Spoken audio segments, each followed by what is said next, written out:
The SOP is a document that can give you that admission, scholarship, or funding.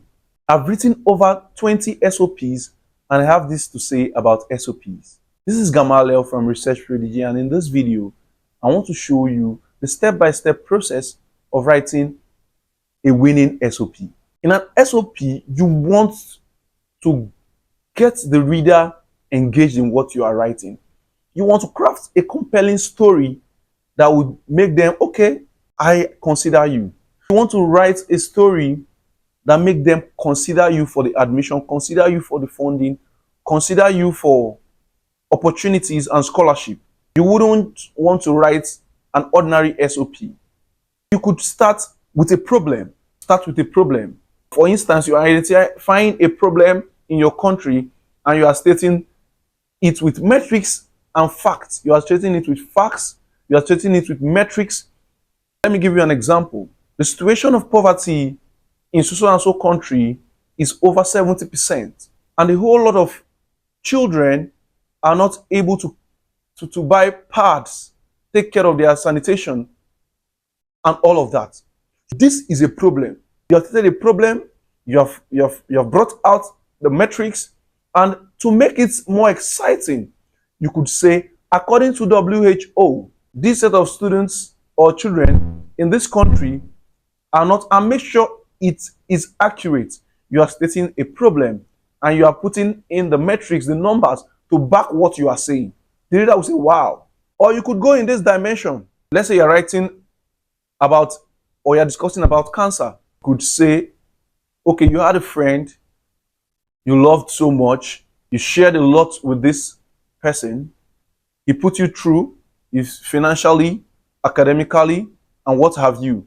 Little did you know that this person had a brain cancer. This made you devastated and all of that. So you're crafting a story that should captivate the reader, a story that should captivate the admission committee to say, oh, this person has a point in this paragraph.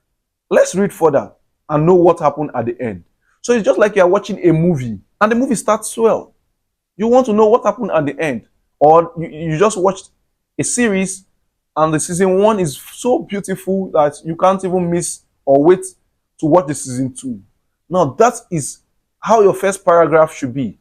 Don't go all boring, go all interesting, go all in, go with statistics, go with numbers. The next paragraph should be discussing about your keen interest in resolving the problem you observed.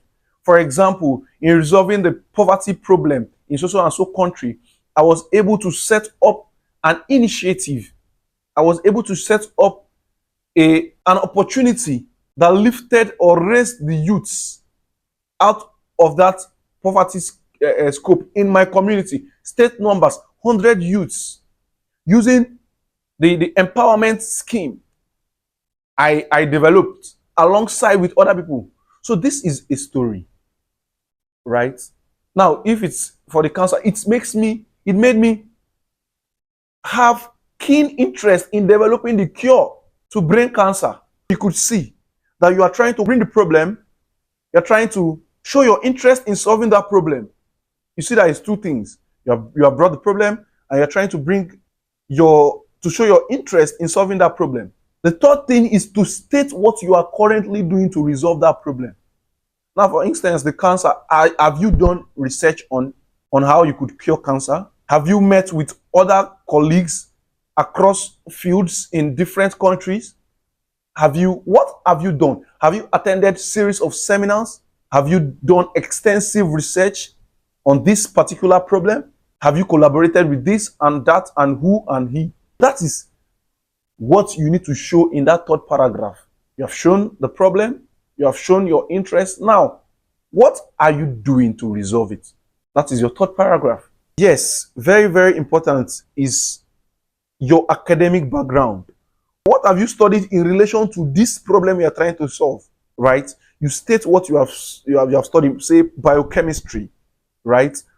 You did a research on how it works or how you should resolve this issue, right?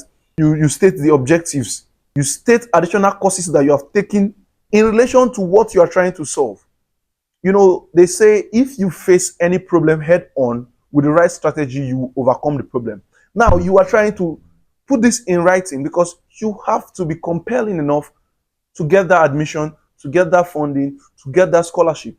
And you will write this thing a lot of times. You will review it with a lot of people. Don't just go there and write what you like, what you feel is correct. You review this, you write and rewrite, you write and rewrite. Every day you get new idea. Any idea you get, you jot down, you pen down, and you develop it. And that is how it is done. You wouldn't just get all this idea in a day, right? You did not get your certification in a day. It took time. It took effort, left and right. This is the kind of effort you should put in writing your SOP. Of course, you need to add your teaching experience if you have one. You need to add your research experience if you have one.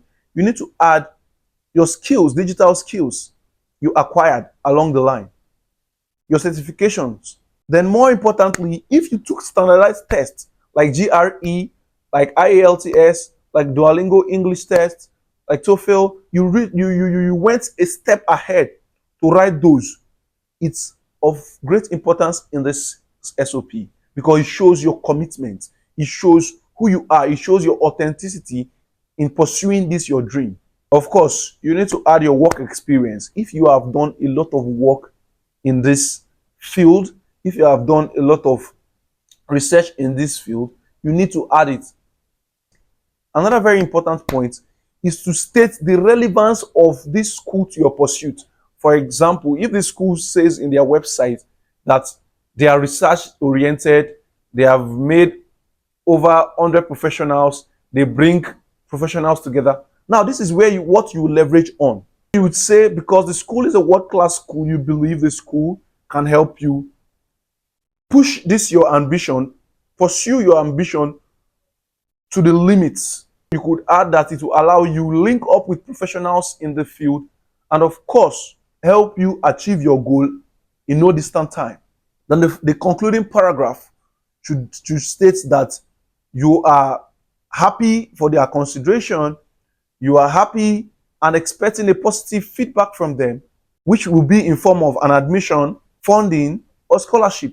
Note one thing, it's not an easy work or easy task. Just like the time it took you to move from primary to secondary, to senior secondary, to tertiary and out, put such determination into this work and lower your expectation. If you do this, I guarantee you get what you are looking for. If you love this content, like it, share it, and subscribe for more.